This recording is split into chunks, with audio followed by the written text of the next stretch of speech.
All right, class. First off, as always, good day. I'm glad you're here. Today, we're going to be getting into now the real meat of the French Revolution. This is where things are really going to start happening. All right. Now, before we move on, the warm up that I gave you guys last week, we're not going to do that this week. We might do it the next week, but we're going to go back to the old ways for this week. Okay. So, the objective today, we're going to analyze the Reign of Terror. Right, just the name alone should sound pretty good, right? Now, the second one, we're going to examine the difference between the Girodians and the Jacobians. Okay, and then we're going to create an argument on whether simply killing the nobles will fix everything. And I know that kind of sounds like, well, yeah, no type of thing. Um, but some people truly believe deep down in their heart that killing them would. And some people felt the opposite way, like killing them won't fix everything. So we're going to look at that in a little bit later, okay? So let's go ahead and go to the warm-up. Here it is, right? So the first question asks you to analyze a picture, but to write a couple sentences about what's going on, what you believe is going on in this picture. Okay, so look at the whole thing, the whole aspects of it, from left to right, up and down, things like that. Okay. The second question asks you to make a prediction. Now, if you look at the clouds, right, that's what I want you to focus on, the top part of the clouds. Do you think that the clouds are opening up, like letting light in as a foreshadowing of this is good? Or do you think the clouds are closing up because you notice they're darker, that they're closing up represents something bad? Okay, so what do you think? Are the clouds opening up, which is usually a metaphor for something good? Or do you think it's getting dark and it's closing in, and usually that represents something bad? So what do you think and why? Okay, justify your reasoning, okay? Um, so go ahead, write, pause the video because we're moving on in three, two, one. All right, so last time we left off, King Louis was basically a prisoner. Um, the Women's March, remember they captured him and brought him to Paris, they surrounded him. Well, the thing is now, Louis has been in power for about a year. All right, now I ask you that question, what would you do if you were Louis? What would you say or not say? What would you do or not do? Well, Louis is basically playing it kind of really safe and trying to not say things to tick off the French people, but not do anything also to kind of show that he means well and stuff like that. Um, there was still a food shortage. The military had some setbacks, who's in charge, who commands, things like that. And then there was rumors that there was people who were loyal to the king and they might try to do something to spring him out, get him uh, out of the containment. So yeah, there's a lot of things going on, and people are very suspicious. This dude right here, very intimidating looking guy. His name is Georges Danton, and he was a minister of justice. And the thing is, he was so furious and just like sick of everything.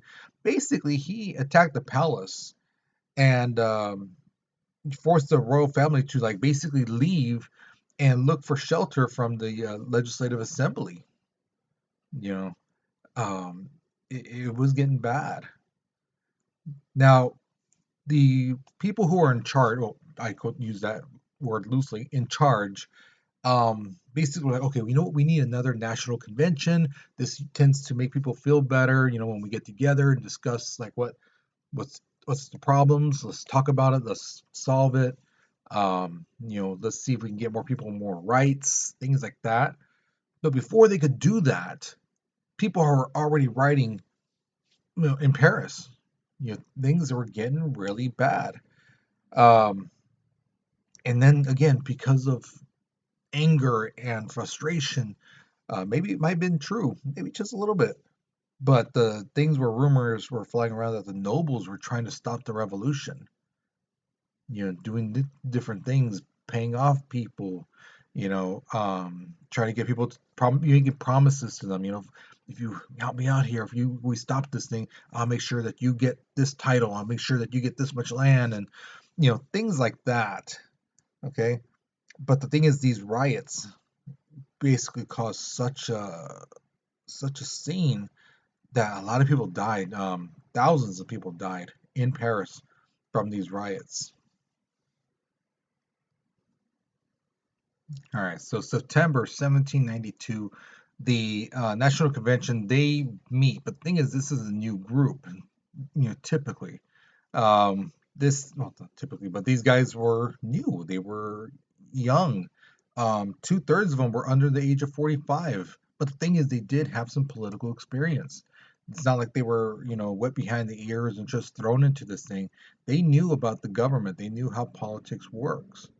Um, but the thing of all the people that were there, almost every single one of them did not trust the king whatsoever. So, September 21st, 1792, the National Convention comes to a big decision. They basically said, you know what? We need to get rid of this whole king thing, because um, first off, it just leads to corruption. It just makes the person think that they're chingon, that they're top dog type of thing, and that they can step on the people. So they want to make a French republic, where the people have the power. Um, at this national convention, there's two major groups that start to really form, kind of like how we have Republicans, Democrats type of thing. Um, these two were the Gironians and the Jacobians. Okay, now here's the difference.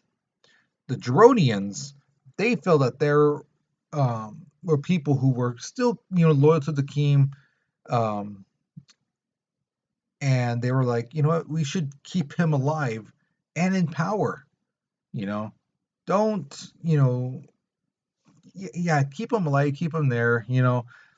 But you can't get rid of just tradition. You can't really. Just keep it kind of the way, strip him of some power, yeah, but not all his power. He needs to be there. The Jacobians, however, felt, you know what? As long as this king is alive, people are going to want to flock to him. People are going to be like, oh, yes, yes, the king, la, la, la, la. And they're like, no, you know what? We need to kill him to make sure that people don't want a king again. Basically kill the bloodline.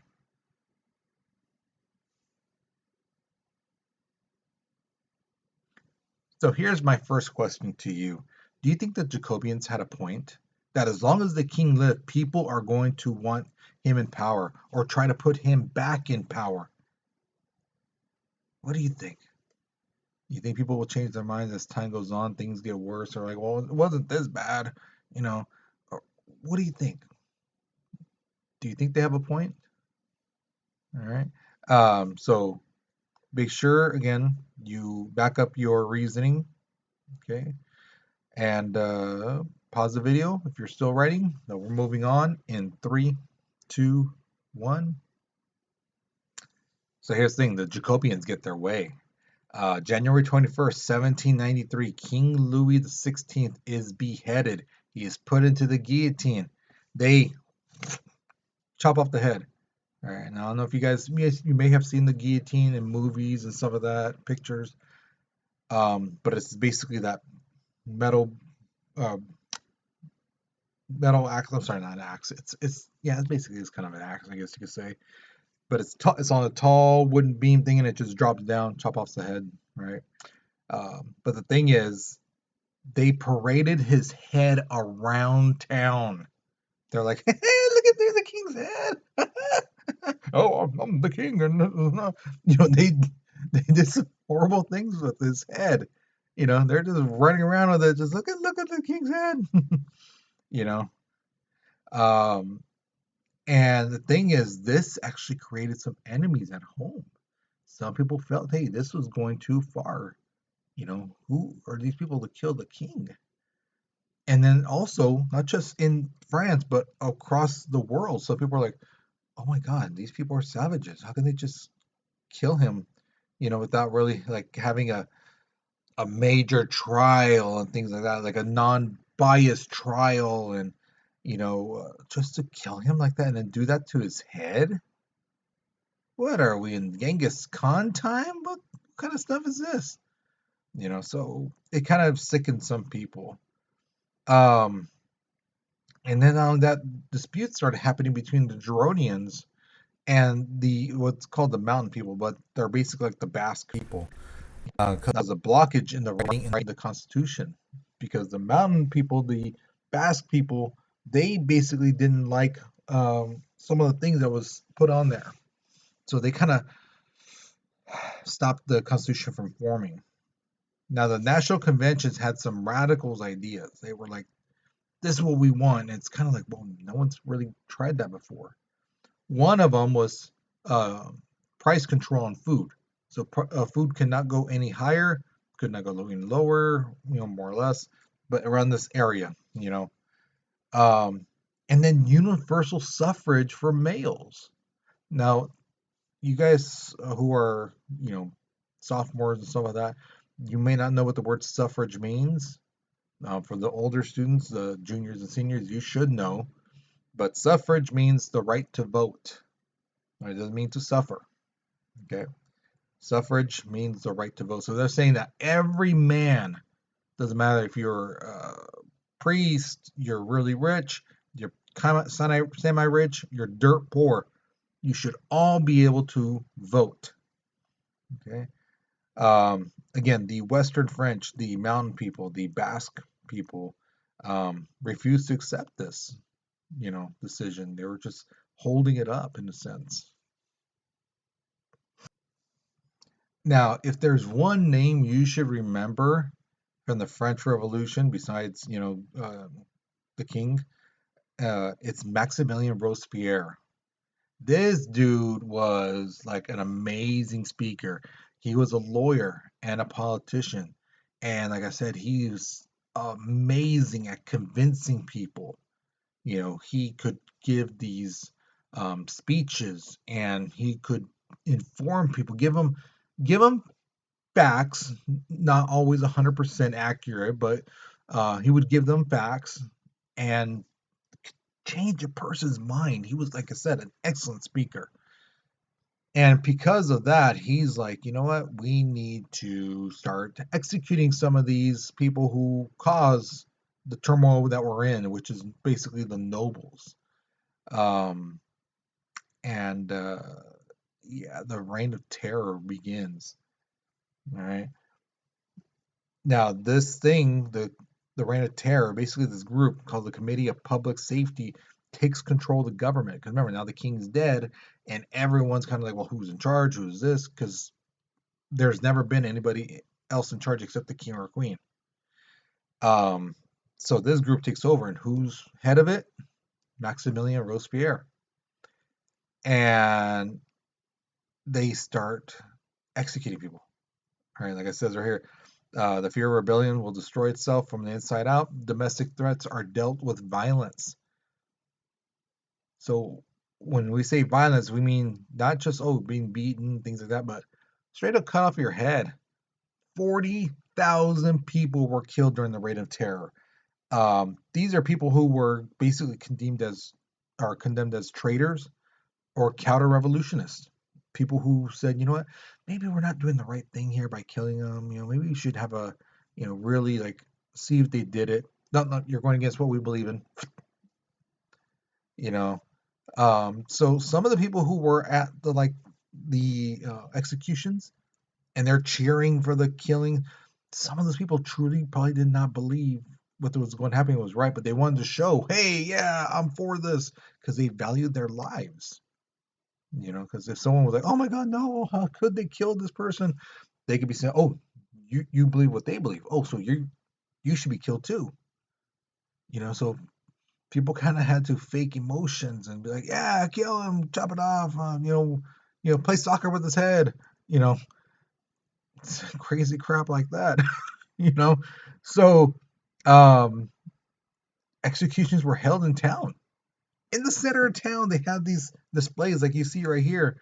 The guillotine set up right in the middle. People, the military making a barrier. People there hooting, hollering, looking, yelling, screaming, and then cut off the head, put in the basket. And a lot of times, some places they would show the head. Like, here they are. So amongst the people, Marie Antoinette did die. She did get her head chopped off. You know, She did not look how she did when before people remembered her all glamored up and things like that, hair done. She looked horrible, but they executed her and the guillotine. So here's my next question. Do you think that with the death of 40,000 noblemen, clergy, people who were supposedly against the revolution, that the French people problems will be over? Why or why not?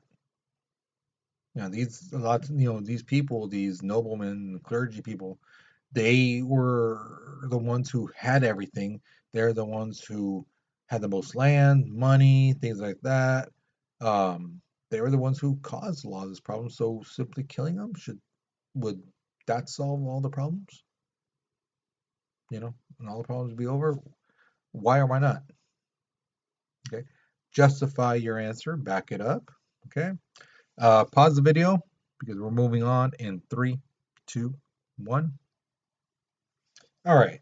So here's my question to you. Do you believe that the Reign of Terror was necessary? Was it necessary? Not only just like to, in a sense, get revenge, but to also calm the people, get justice, things like that.